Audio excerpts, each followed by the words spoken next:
Place this marker in grateful recognition of the service of Captain Andrew Lee, a patriot of the Revolution. In honoring him, we also pay tribute to all the heroic men and women who have served our nation with integrity and devotion.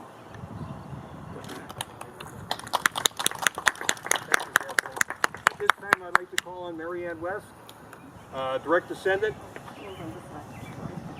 of Captain Lee, to unveil the monument. If you would, please.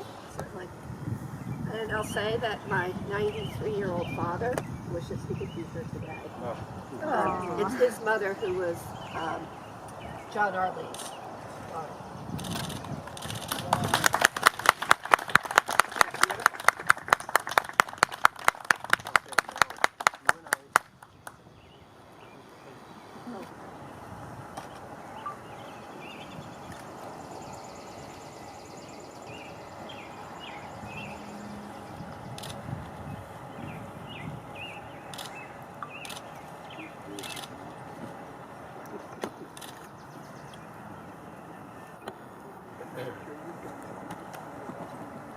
Okay, at this time, would you like to say a couple words on behalf of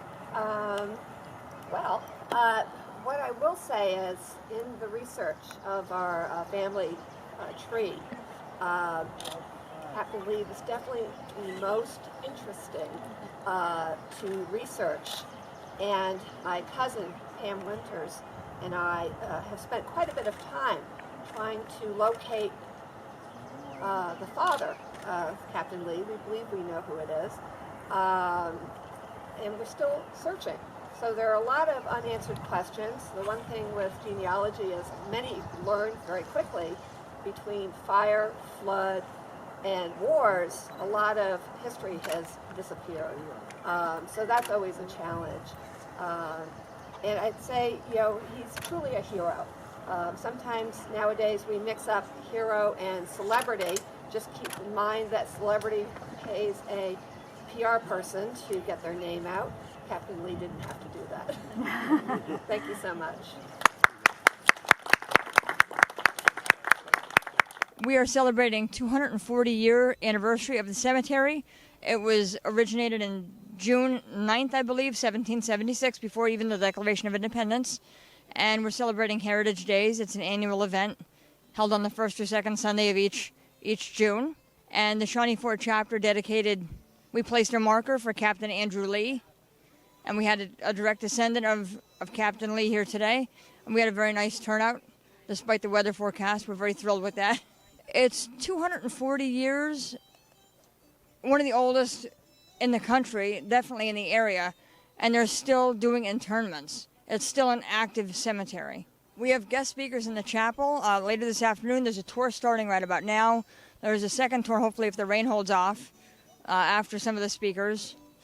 We have some great food. We have a Facebook page, and you can also Google Shawnee Fort Chapter DAR.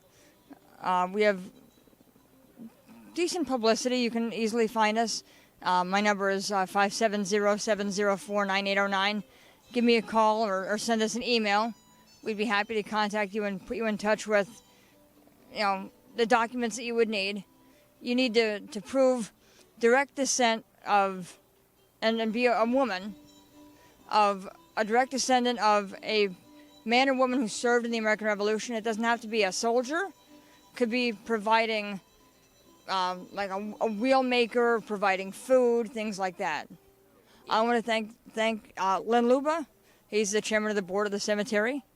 My name is Jeff Smith, and the people you see here are members of the 24th Connecticut Militia Regiment. To the left of me is my wife, Carone Nelson. To the right of me is Mark Walters. To the right of him is his wife, Nancy Walters. Next to her is Sherry Emershaw, and next to him is Joe Clark. Next to her, excuse me. We are a Revolutionary War reenactment group based in the Wyoming Valley, but we literally stretch from, where do you guys live? Fleetville, all the way down to the Harrisburg area. We are a rather large, extensive group. We have about 35, 40 members in our group. I love history. I originally wanted to do a Civil War group, couldn't find one, and my ex-wife introduced me to this group and then got mad because I wanted to do this. Anyway, that's why she's my ex-wife. This is what the soldier of the 24th Connecticut would have worn. This is a very typical soldier's garb. What you see, the brown and red regimental, and they were given this because they were brigaded with the 4th Connecticut at Valley Forge.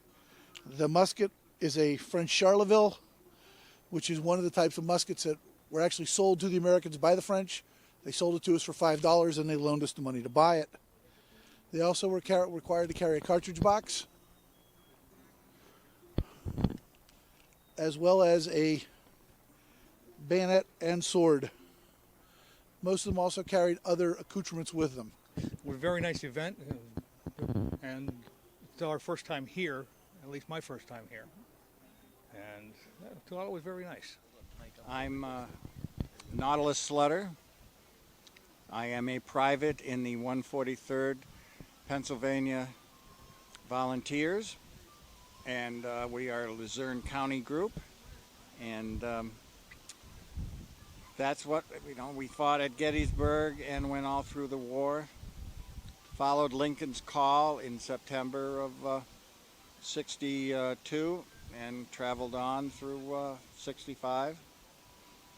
And I'm one of the surviving members. And my actual grave is in Thornhurst at the Pine Grove Cemetery.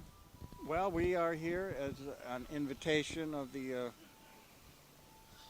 cemetery here, and we set up. We spent the night, a little moist last night, but those that could make it and had no previous engagements have shown up, and we're here to help with the Hanover Cemetery dedication and festivities and what have you.